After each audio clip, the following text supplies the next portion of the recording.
So hi everyone. I think we started our session. Hello, my name's Andy Hope.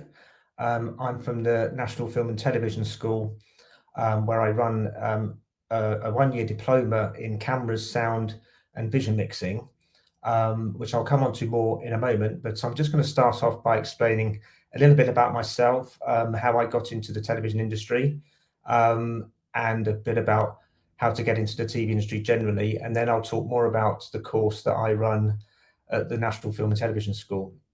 So yeah, my name's Andy Hope. I've worked in the music and TV industries for about 30 years. I started off as a sound engineer in music studios when I graduated from the music and sound recording degree at Surrey University, the Tom Meister course. And I worked as a sound engineer for about 5 or 6 years in London, recording bands, pop bands, orchestral sessions, that kind of thing. So I have a very strong sound background. But I always was fascinated about TV, and I wanted to work in TV sound. So through a friend, managed to get into BBC Television at TV Centre in London as a sound assistant, and worked in TV news, where I assisted on programmes like Newsnight, Breakfast with David Frost, Working Lunch, the National News, News Round, which was a children's programme, and learned a whole load about TV sound over a few years, and became a sound supervisor on those programmes. And then the BBC launched a new 24-hour TV channel called News 24 back in the late 90s. And they needed people to work on that as TV directors, and doing sound and vision mixing as well. So it was quite a multi-skilled area with new technology, new digital technology. So I kind of got bitten by the director bug and trained up to be a TV director. And basically, I spent the last 20 years at the BBC directing on News 24 and also on BBC World News, where I became a lead director, which was a bit more involved with creating new programs, devising new programs, launching programs.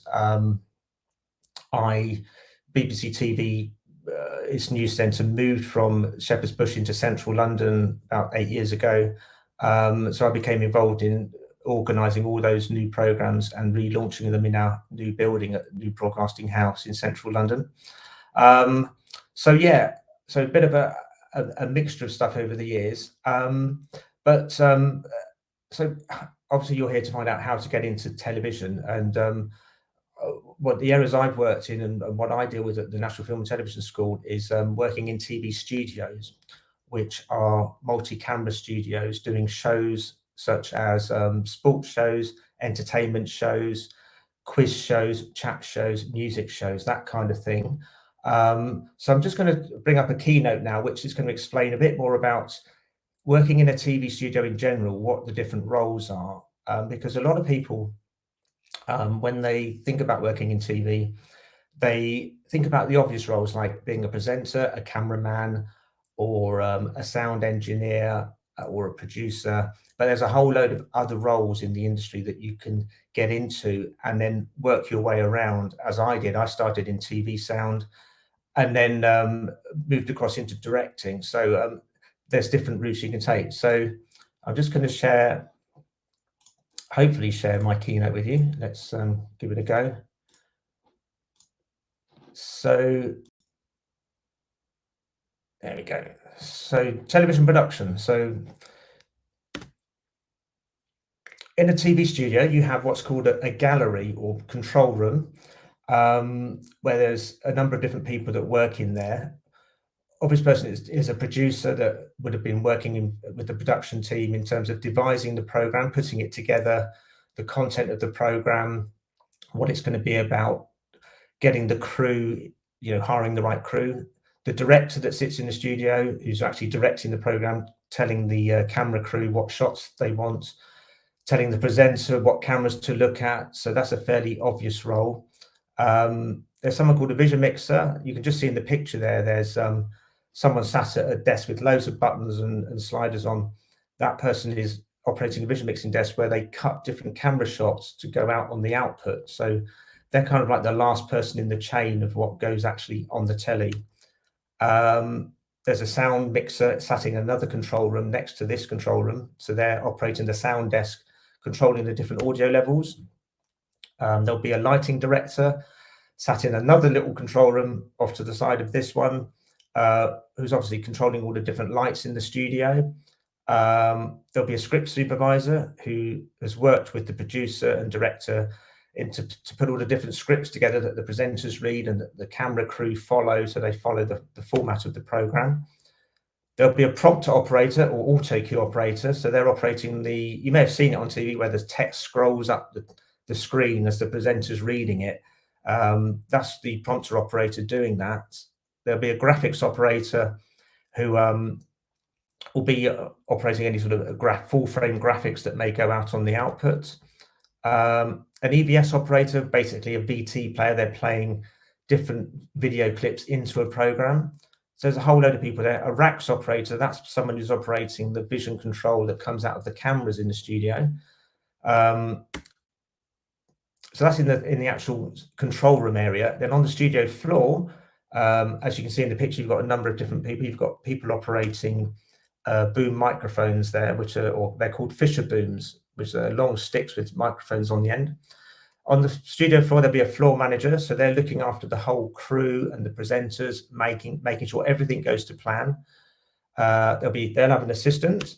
There'll be camera operators operating the cameras, obviously. Camera assistants that are making sure the cables of the cameras don't get snagged up on the studio floor. Camera operators obviously start off as assistants. There'll be sound operators on the studio floor, making sure microphones are in the right place. Sound assistants, making sure that everything's got the right batteries in. Electricians, making sure that the lights are okay. Scene hands, putting the scenery into place. And then there's other roles as well. Production managers, which is more behind the scenes, sort of like an office type role where they're organizing everything together, making sure the right vehicles have got to the right place, making sure the right equipment is in the studio in terms of any props, that kind of thing. Runners, a lot of people start in the industry as a runner. That involves doing all sorts of maybe menial jobs to work your way up through the ranks in a production company. A gaffer, that's a kind of an old-fashioned term for a chief electrician that makes sure everything's okay there. Studio engineers that are looking after different bits of equipment. Set designer, someone's got to design the set. That's quite a creative role. Someone's got to paint the set, so you've got painters, you've got carpenters to build the set, and a technical supervisor who looks after any sort of overall technical issues there might be. So that's in a studio. Obviously, TV programs are made outside as well, outside broadcast programs such as sport mainly. Those have got slightly different roles. You've got people that are driving there and rigging equipment. An audio guarantee, that's a bit like the sound mixer in the studio, but they're kind of making sure that the audio leaving the OB site or outside broadcast site is sufficient. Same with vision, they're making sure that everything leaving the site has got the correct vision and looks okay. Engineers, again, to make sure the equipment's fine. Specialist operators that may be operating certain types of cameras or microphones. So that's an outside broadcast situation. So that's a quick whiz through the roles in a TV studio and outside broadcast. So how do you get into that? How do you join up? Well, freelancing is a good way to start in whatever role it is you're interested in. But how do you get to freelance? Well, you could start as a runner in a production company or TV company, get some skills behind you, and then maybe freelance a bit to get a feel of different areas. Take a course like the one I'm about to explain to you, the Camera, Sound and Vision Mixing course at the National Film and Television School. Other ways, make contacts. Probably the most important way to get into the industry is contacts and people you know and network with, so that you can get the experience much more quickly than just cold calling companies. Obviously, you've got to show a proactive interest. There's no point if you're not interested in that area, and you've got to be committed. It's a very demanding industry, and you've really got to want to work in it because the hours are sometimes long and unusual, and to begin with, the money is not very good.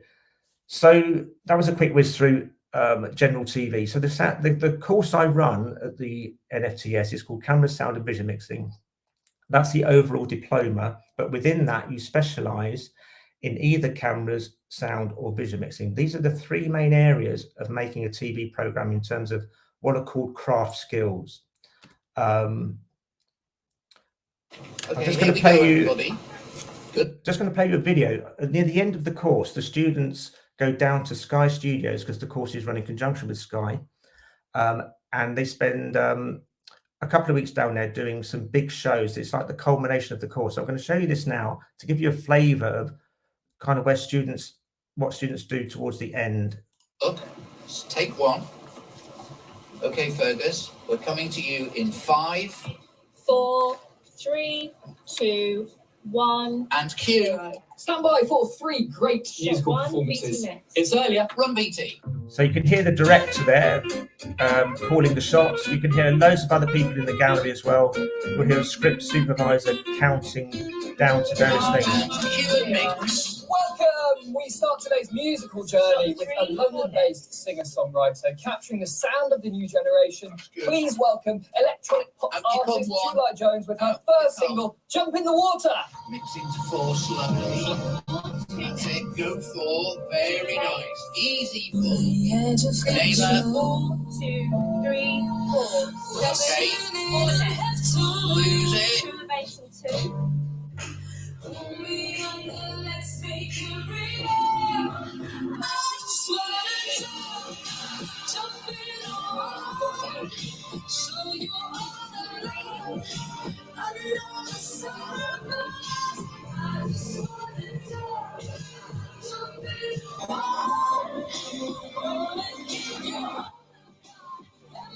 Say a 1.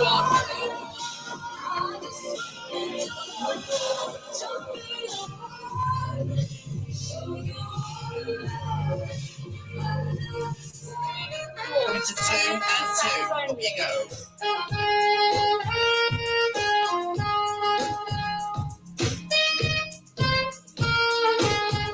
You ride around town with the one I love, and I'm like, get you. 1, 2, 3.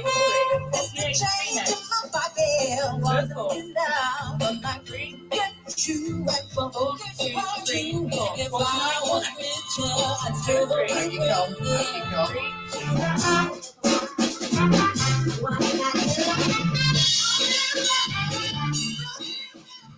Okay, so that was a music show that's done down at Sky at the end of the course, and you can see that it's a very lively, active show, which is what a lot of live TV is like. So who's the course for? So it's for people that want to be cameramen, camera operators, beg your pardon, sound assistant operators and sound mixers and vision mixers. So to be a camera operator or assistant to begin with, what does that involve? Well, you'll start out as an assistant, you'll be rigging the cameras, changing lenses and assisting the main camera operator as necessary. And you get to work on different types of programs in studios and on outside broadcasts, and sometimes single camera shoots as well. In a TV studio, as I said earlier, it tends to be multi-camera, so there's 4 or 5 cameras all being operated at once. There we go, it just says it there. If you want to be a vision mixer, you sit next to the director in the studio, and as I say, they're responsible for cutting different things to air. At the course, we use our studios are very high tech and have the latest equipment. And you'll be using equipment down at Sky as well. So you get to use 2 different types of studio. In terms of becoming a sound operator or mixer, you start off as an assistant where you'll be in the industry, you'll be rigging microphones, and on the course as well, you'll be rigging microphones and so on, and speakers. Sound operators tend to work up at the next level, which is where you're, as it says, putting microphones onto speakers, maybe rigging microphones for a music session, and then actually mixing the audio in the gallery as well.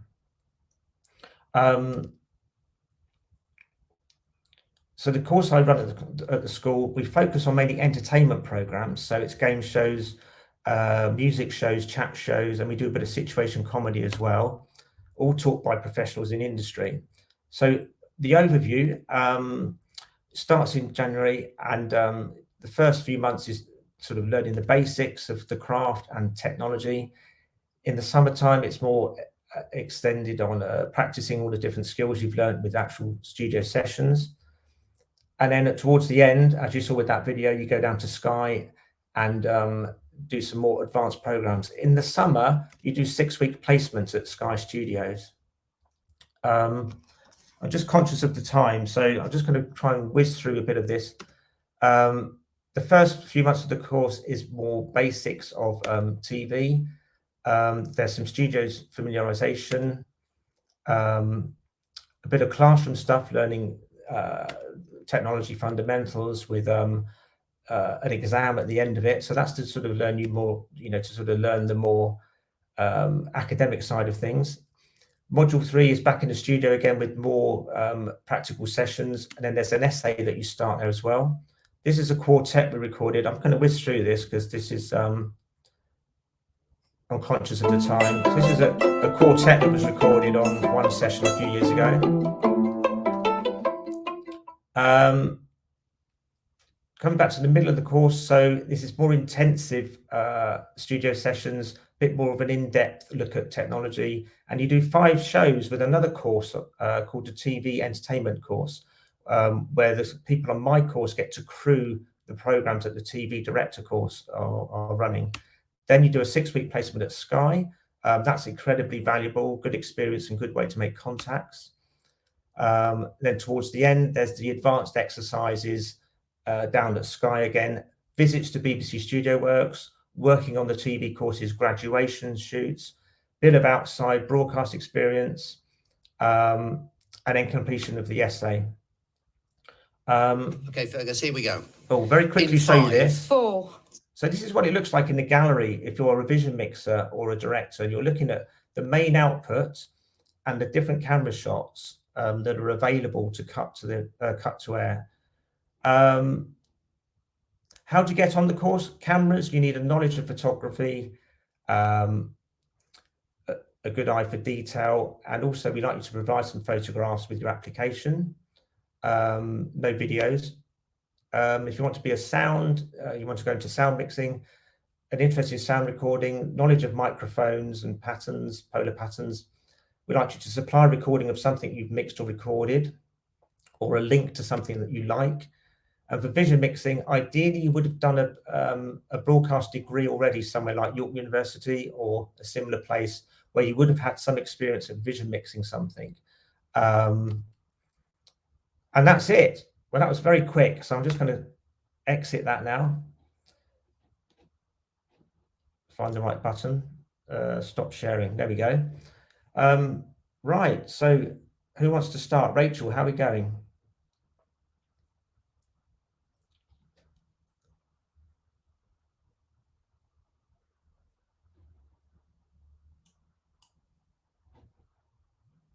What's the future of okay, it's a question here from Rachel's put up. What's the future of camera operators with Sky, considering production has been automated in recent years? That's a good question. Automation within the TV industry is mainly within news, and also now sport is becoming more automated as well. News has become heavily automated over the years, especially with vision mixing becoming replaced, where the director effectively vision mixes at the same time. The same with cameras. Over the past sort of 9-10 years, BBC News has automated cameras, and Sky News does as well. I'm not aware of it being so much in sport production, but automation of cameras is fine in formatted programs that have set structure, such as news programs and some sport programs, because if it's a set structure, you don't necessarily need the variety of shots, but within TV entertainment and chat shows and music, you need a real camera operator. You can't get that kind of instant creativity with pre-planned shots. So at the moment, there's, as far as I'm aware, I don't think any chat shows or music shows are going to be automating their cameras anytime soon. So if you want to be a camera operator in that, in a multi-camera studio, there's still a big demand for skilled operators that can do that. Okay, I'm just looking. Is the camera? Okay, the name of the course is Camera, Sound and Vision Mixing, and it's a 1-year postgraduate diploma. But when you apply on the website, there's you go to the full-time courses section, go to the diplomas, and you select either cameras for TV production, sound for TV production, or vision mixing for TV production, and you select one of those disciplines. And those 3 disciplines are run under the umbrella of camera, sound and vision mixing diploma.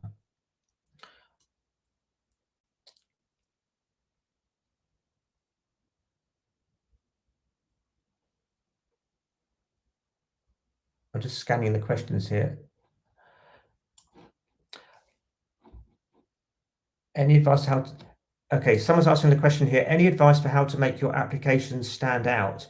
I would say when you're doing your application, what I've discovered with the applicants I was looking at last year was often if you tend to waffle too much about general creative stuff that you like and so on, that it doesn't tend to say anything much about you. So the thing to do is to explain stuff that you like and you're interested in, and what experience you've had to get that, what things you've done to get the experience. So if it's a short film that you've made, or you've helped work on a certain event, maybe just operating a camera in a local theatre, or you may, if you're into sound, you may have recorded your friend's local band.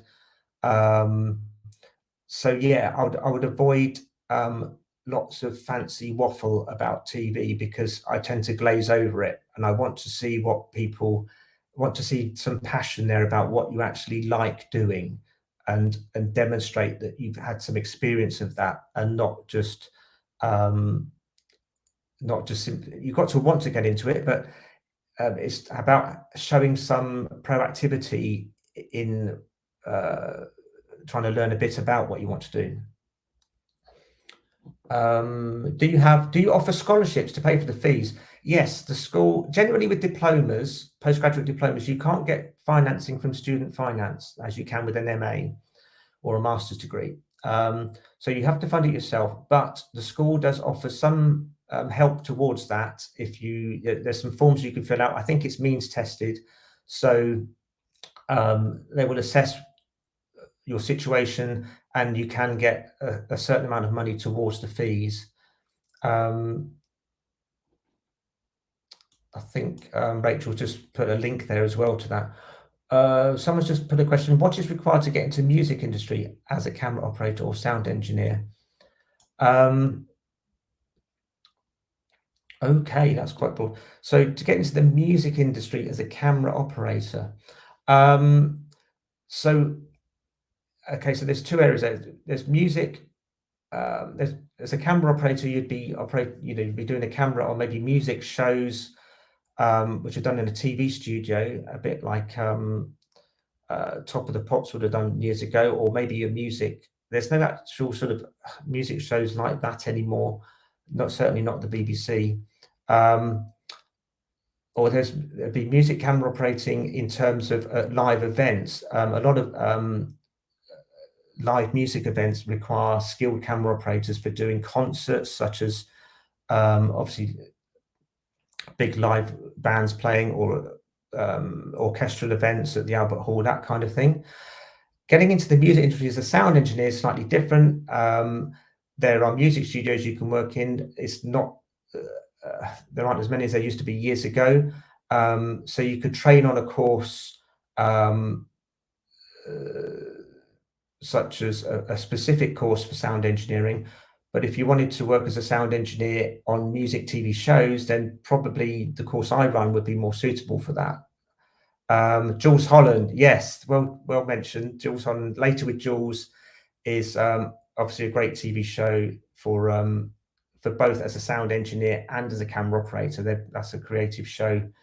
So that's still going. We do a show at the school called Earlier With, which is a take on Later With. So Earlier With, we do 3 bands at Sky Studios, and it's a similar format to Jules Holland. So if you want to work on that type of show, then the course I run is ideal for that. not just in terms of camera operating, but in terms of learning how to mic up bands and mix sound for live TV shows. It's and also the skills you learn on the course doing that, you can transfer those skills to work as a sound engineer on a live gig somewhere, such as a music festival, or likewise if you trained as a camera operator on the course, which is training as a camera operator in a TV studio, you could then do cameras at a live event as well, maybe at some kind of park festival, because it's the same principles. That would be a festival would have multiple cameras being vision mixed and directed from a truck. So you'll be doing exactly the same things. You just wouldn't be in a studio environment where the cameras are slightly different setup in a studio to what they would be on a live event. Just seeing if I've missed any questions here.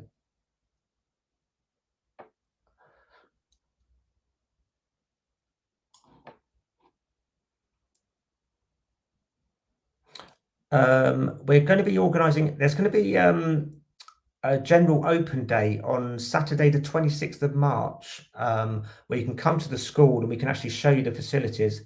And there's also going to be another virtual online event, which I think is going to be the 8th of March. So on the 8th of March, we've got an online event. So keep your eyes peeled on the website for that, on the school website. And then 26th of March, we've got an actual open day at the school.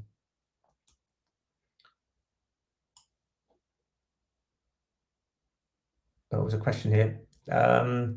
Based on your answer, if the director of broadcast fills in for the role of vision mixing from knowledge, does it reflect in the salary much? Yeah, I mean, if you're directing and vision mixing at the same time, then you would generally be paid the director rate. I mean, the main reason why a lot of broadcast companies want the director to vision mix at the same time is essentially to save money. They don't want to pay two people. So that doesn't mean you're going to get double, as a director directing, vision mix at the same time, you're not going to get the vision mixer's salary on top of yours, but it will still be a worthwhile salary. It's all with directing. It depends what you're directing and vision mixing. Certain broadcasters have a set salary structure for that, but if you're freelancing and you're well known and you're experienced, you can command a higher fee for directing and vision mixing an event than someone who's just starting out as a freelancer. So it's no kind of set thing there. Sorry, another question has just come up. I'm a film student and I would like to have an experience on set before choosing a master's degree. How can I find the contact to get this kind of experience? Okay, when you say you want to get the experience on set, do you mean on a film set or on a TV set? I think you need to clarify that if you can. Next question: Do you have to have gone to university for vision mixing, or can do an apprenticeship, for example? For vision mixing, ideally, if you've done an undergrad course somewhere, that would be ideal. But there are other, I've got some people on the course starting this year that didn't go to uni, but they did a sixth form, like an academy, which was 16 to 18, where they did a BTEC diploma in TV. So, and that had some vision mixing on as well. So that would be ideal. Or if you've done you've got some vision mixing experience by working somewhere, then that is also suitable. So it's not definite that you need to have an undergrad degree to do vision mixing. It just tends to be the general route that vision mixers take to get onto the course to do vision mixing. That's all. Is it possible to work alongside the course? I would basically say no, because it's a full-time course and it's Monday to Friday during term time, 9:30 to 5:30 most days, because it is very hands-on, very practical. It's not an overly academic course because it's about training people to work professionally in a studio. So if you've got another job, then you just won't be able to fit it round going on the course, unless it was something like an evening bar job or a weekend Saturday job. But doing any kind of weekday job, I would forget it, because you just won't be able to fit it in, basically. Another question: what options do you have getting into working in sound, having come from a different degree like music performance? Is there another option to segue into this without going back to school? Okay, so if you've got music performance, obviously you've got some kind of knowledge and skills with music, and in terms of appreciating sound. I'm just trying to think, is there another? So it sounds like you want to get into doing sound. I think the thing to do there is obviously to do a course, or to try and get into a studio as an assistant sound engineer, or you could do the course I run and learn to do sound for TV. And as I say, learning sound for TV, you can transfer those skills into other areas of music as well, in terms of music recording or live music, live sound for music.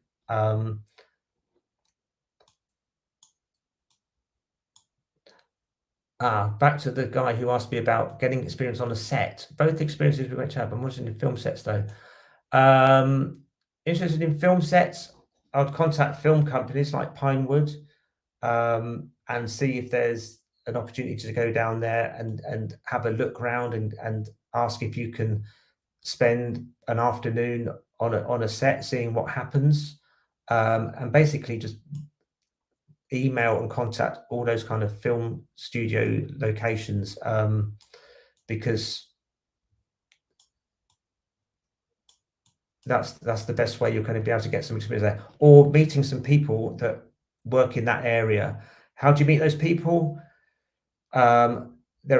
There's forums and so on. You can join different film websites. You can join and make contacts with people, or maybe join a local film club, or if you join a course at a uni, there's often some kind of connections you can make there, or with film clubs at universities.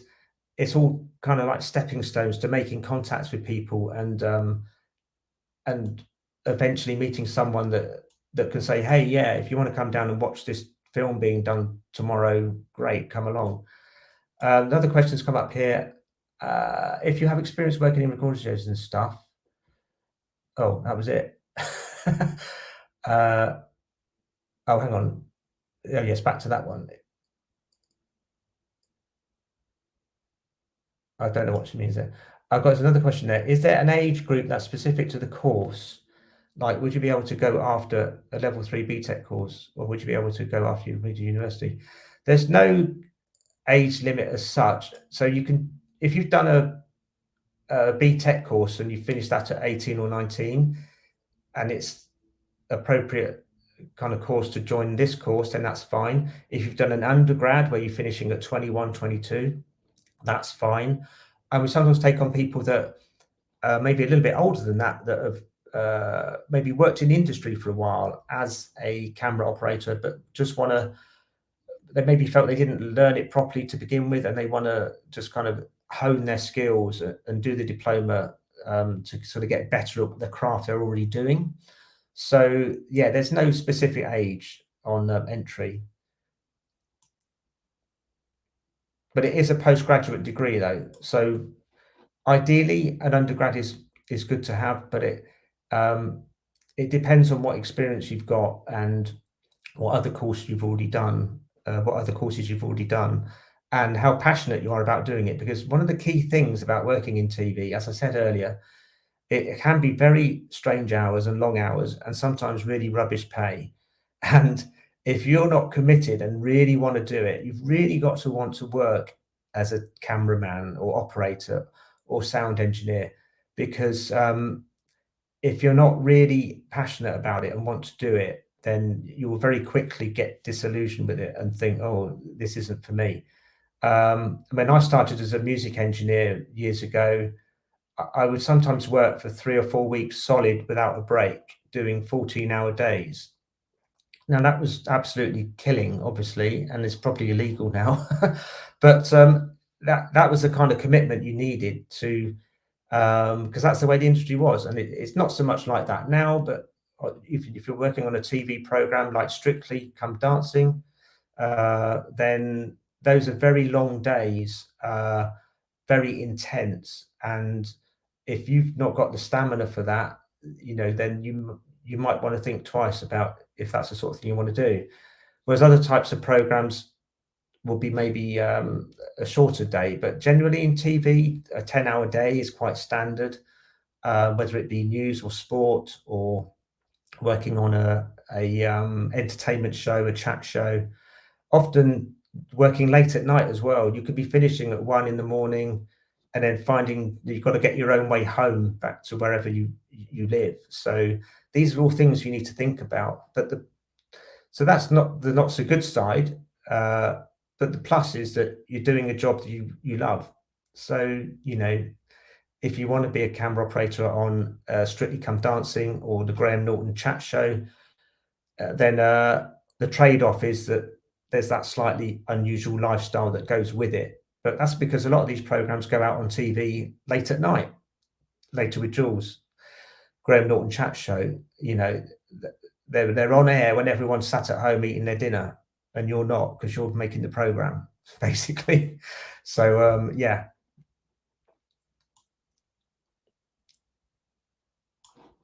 What skills are most relevant to a vision mixer?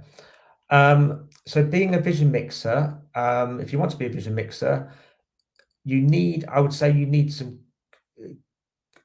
having a musical background is a plus, because with a lot of, if you're working on entertainment shows that have music items, being able to follow music and count to music is very, very helpful.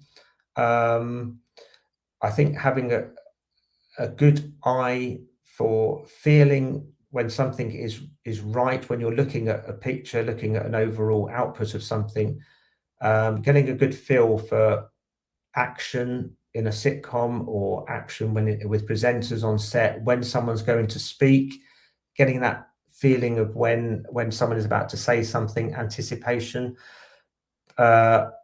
being able to work very calmly in all roles in TV is important. And with a vision mixer, you sit right next to the director who's in charge of the program. So I would say a good skill to have is to know when to speak and not to speak, because getting a good relationship with your director is important. So having the skills to sort of gel with the rest of the crew, well, that's important with all the roles, but with the vision mixer especially so, because they're right next to the director and need to form a good relationship with that person and not upset them, basically, because the director will fire you if you upset them. So yeah, I'm just seeing if there's another question come up. What do you look for in an applicant? How much prior experience is needed for the course? So you don't need loads of experience. As I said earlier, what we're really looking for is a passion to want to do it. Because if you've got the passion to want to do it and you're really keen and you really want to be a camera operator or a vision mixer or a sound mixer, that's the important thing. If you've got some experience as well, great. If you've done an undergrad course that's got the right kind of background, for instance, if you've done a sound recording degree and want to be a TV sound operator, then that's a plus, because you can have a lot of skills and knowledge already that will help you. If you played in a band and got some experience at miking stuff up, then that's a good experience with sound. With cameras, if you've got your own camera, not necessarily a video camera, but just taking stills and having a good eye for framing shots and knowing what looks good, and learning a bit of technical knowledge about white balancing and color balancing. So that kind of thing. So you don't need loads of experience, but having some and having a passion for what you want to do are the key things. Would they ask for a portfolio in an interview, as I do not have a lot to show, but I'm passionate about sound and vision mixing? Yeah, so if you want to be a camera operator, we like to use to send some pictures in so we can see what you are like at framing shots and so on. If you want to be a sound mixer, we ask you to send some recordings in that you've made yourself. And if you want to be a vision mixer, we like you to send in a video of something that you've vision mixed. So yeah, we ask for those things. If you haven't got a lot to show, depends what you want to do. You said sound and vision mixing. You've got to pick one or the other because they're two quite different disciplines. So if you want to do sound, then go and get some sound experience. Go and record a local band, even if it's just with a basic microphone and a digital recorder. Get a feel for what's going on and what sounds good in terms of what microphone you're using, where you're placing the microphone, that kind of thing. And the same with being a camera operator as well. Just take some camera shots, do some short videos, and see if it's something you enjoy, and just show some creativity there. But we're not looking for like arty, you know, black and white pictures with defocus and bokeh going on. You know, we're looking for, can you frame a shot nicely and make it pleasing to the eye, and explain why you've taken that camera shot like that.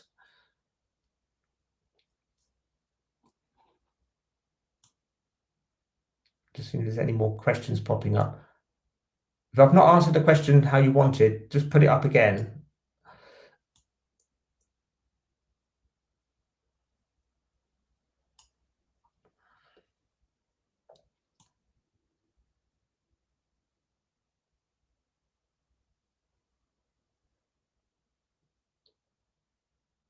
Not seeing any. Ooh. Can we see the schedule online? If you go on the website, there is a kind of general, I think it's a PDF document you can download that gives you a rough explanation of the course of what goes on. But if you want to find out a bit more detail, email Rachel and I can send you something a bit more detailed if you like. Rachel's just done it. There we go. Does the entry requirement of NFTS diplomas as difficult as applying for MA courses? Sorry, no. Does the entry requirement of NFTS diplomas as difficult as applying for MA courses? As I've heard, MA only select 8 to 10 students.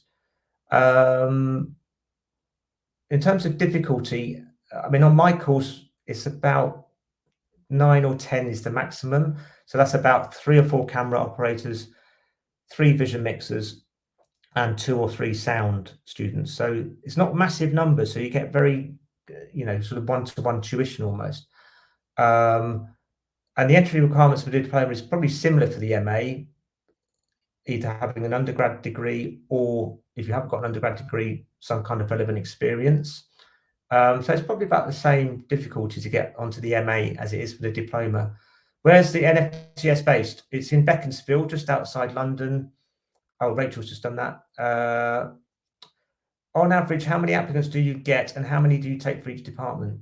So on the CSVM course, my one, it's about 9 or 10 maximum. As I say, 4 cameras, 3 vision mixing, 3 sound.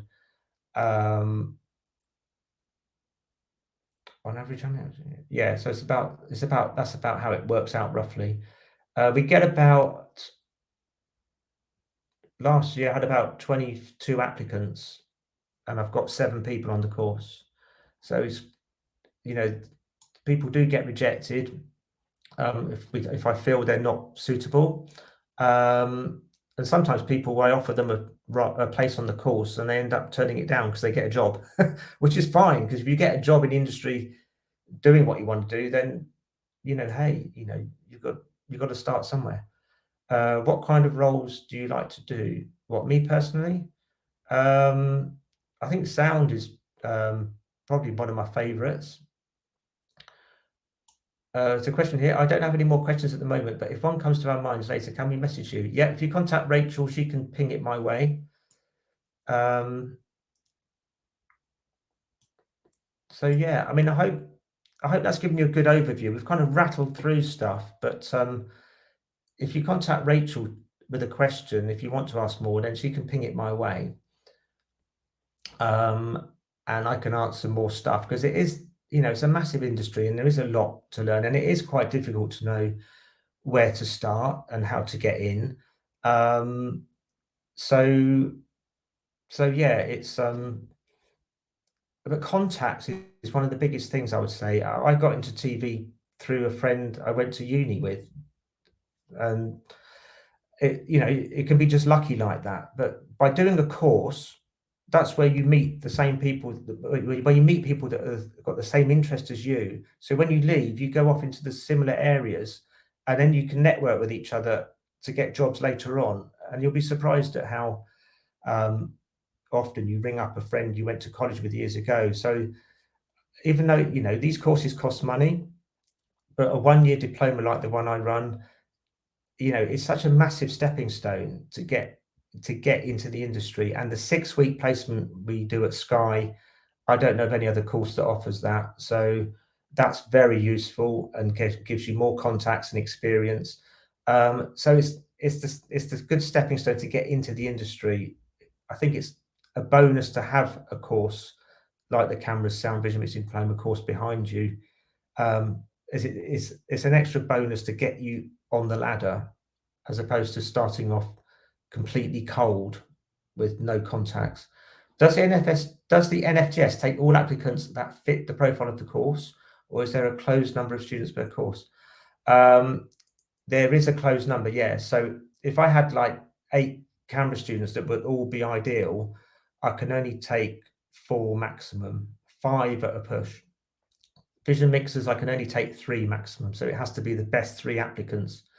And as I say, I had to turn a few down last year, which was unfortunate, because they would have been good. And sound is about 2 to 3 maximum.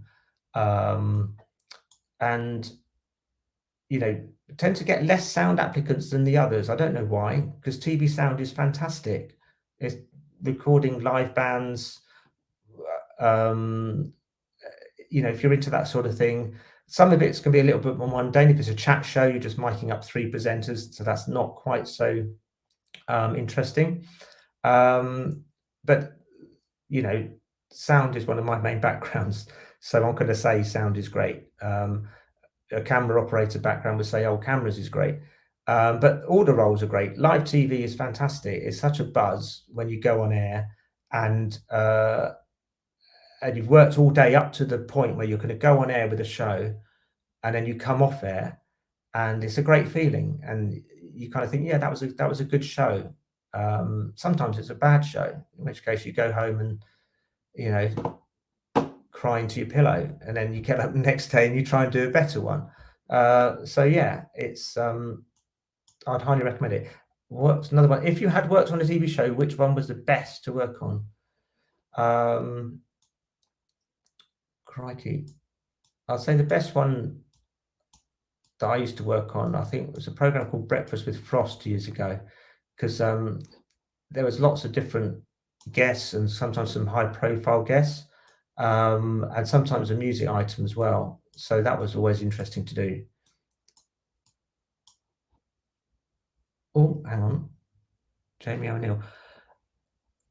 Oh, so Jamie's just popped up, the organizer.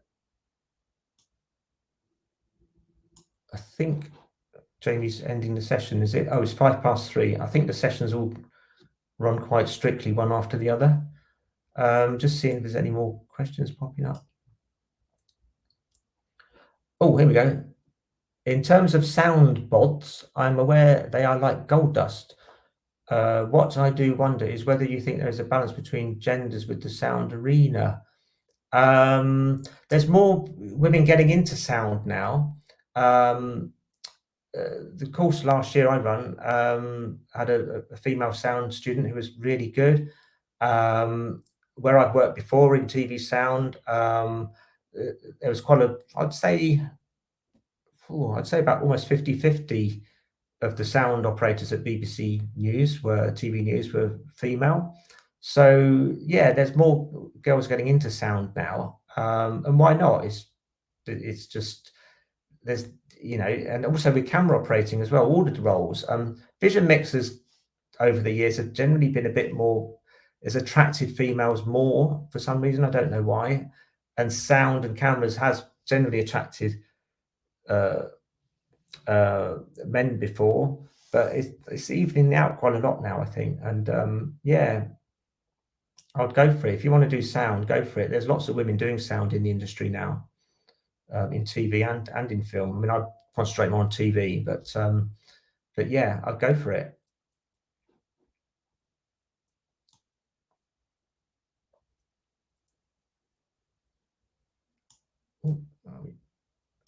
What would you say is the percentage requirement for technical ability and artistic abilities? Yeah, I mean, I guess you can't put an exact figure on it, but in terms of doing craft skills like operating a camera or being a sound mixer, having some creative abilities is obviously quite essential, especially if you're doing like a music show. And having some technical ability and knowledge is also very useful. You've not necessarily got to know, if you're a camera operator, you've not got to know how it works inside out, but having some knowledge of how it works is useful because that will help you understand what you're playing with. So same with sound. You've not got to know the in-depth how a sound desk works. I learned that years ago, but in terms of operating on a daily basis, you don't need to. It's more about having the craft skills, but having some technical knowledge and background to understand what you're playing with so that it's not completely a mystery to you. A bit like driving a car. I mean, you don't necessarily need to know how the engine works inside out, but knowing that you need to put petrol in now and again is quite useful. Another question here. I practice operatic vocal training daily, and I must say that sound awareness has improved. Yeah, playing any musical instrument improves your sound awareness. So I wonder if you have an interest in getting into sound production then. What's the person? I won't read your name out in case you don't want me to, but often people with a music background go into sound. I know people who left my university who did degrees in music, who went to work in radio studios as studio managers, or sound engineers in some type of other role, because the music background is useful in any kind of sound engineering. How do I use to move into sound engineering? How do you use that to move into sound engineering and production? I mean, if you want to get into sound engineering, write to music studios. There's loads in London, not as many as there used to be. And there's studios outside London. You can look them up online. There are directories to look up sound recording studios, and you might be able to get in there as an assistant. There are what directory? Oh, I don't know what it is now. I can look it up for you. There used to be a book called The White Book years ago. It might be online now as well. If you ping Rachel an email, she can ping it to me, and I can find out exactly what that directory is. But Dr. Google, as they say, you can find out loads of stuff on there about different companies. LinkedIn, you can look up different types of companies on LinkedIn to find out, what studios exist as well.